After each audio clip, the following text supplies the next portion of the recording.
Parshas Tisa. The following vort comes from the Alter Rebbe, Rabbi Shneur Zalman of Liadi, the first Rebbe of Chabad, from his work on Torah called Torah Or, which is on Sefer Bereshis and Shmos. The pasuk in this week's parsha says, "Ze yitnu kol ha'over al ha'pekudim, machzis hashekel b'shekel hakodesh esrim geira hashekel machzis hashekel trum al Hashem. This they shall give everyone who goes through the counting. Half a shekel according to the holy shekel, 20 geras equal 1 shekel. Half of such, a shekel shall be an offering to the Lord."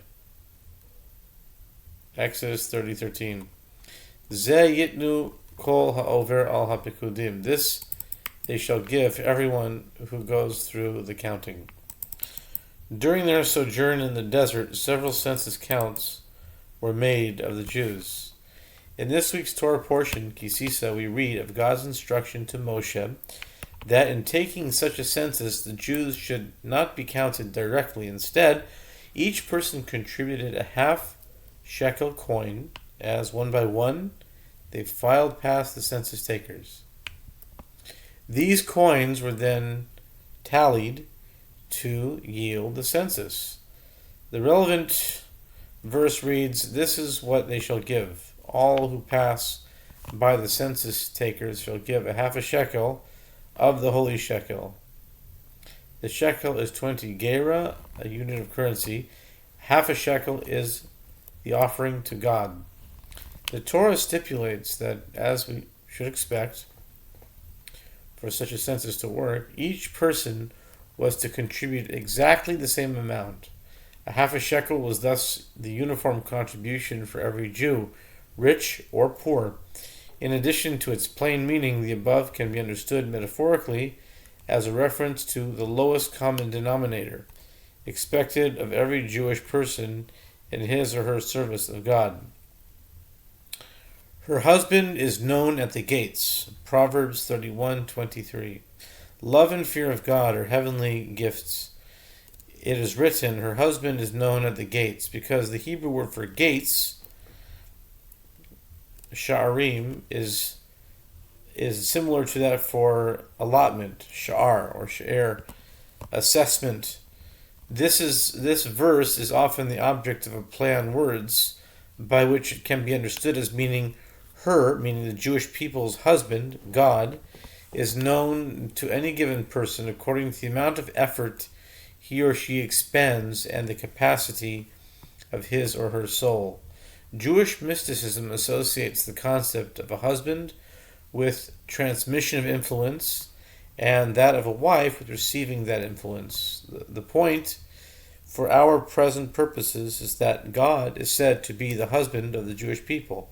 The source of everything we receive, we should recognize that anything that we have comes from Him. This is not limited to material possessions, but includes whatever we possess in the spiritual sense as well.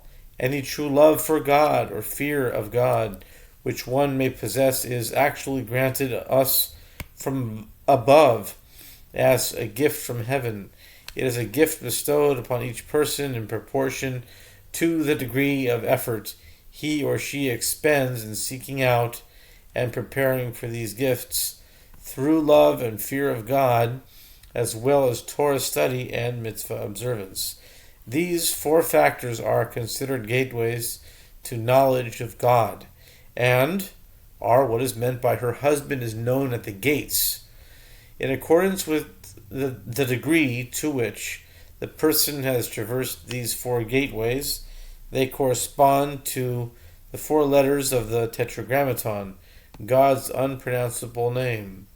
Yet this requires explanation, for it seems incompatible with the notion of free will. There must surely be some sense in which love and fear of God may be viewed as a person's own accomplishments, which they have achieved after making the choice to devote themselves to God and to develop these feelings for Him. How can it be said that whatever love and fear of God one possesses are heavenly gifts? The answer lies in the opening verses of the Shema prayer. "Hear, O Israel, God is our Lord, God is one." and you shall love God your Lord. The Hebrew word meaning you shall love is susceptible, as in English, to two meanings. That you should love, that is, as a command, or that you will love, as a prediction. V'ahavta means you should, or v'ahavta, and you will, eventually. The command to love God implies that we do in fact have the ability to develop love for ourselves. This is what we are being commanded to do. The prediction that we will love God, on the other hand, refers to the type of love that comes of itself, a love bestowed upon us from above. The Torah is saying that we may eventually have this kind of love, but it will not be as a result of our direct effort. That is why the command form does not apply. Although it is bestowed by God in recognition of our effort, this type of love cannot be reached solely by human effort. Rather, God sees how hard we are trying and helps us out from above. Love that results from contemplation of God's unity, the first kind of love, which we develop ourselves, is the product of contemplation and reflection. We must understand and realize that in all seven heavens and the four directions of the compass, God is one, with a perfect, all-encompassing unity. Just as before the universe was created, there was nothing else but Him, so also now there literally is nothing else but Him. There has been no change whatsoever from before creation. This is a profound thought indeed, and is frequently expounded in Hasidic thought. Have a great Shabbos.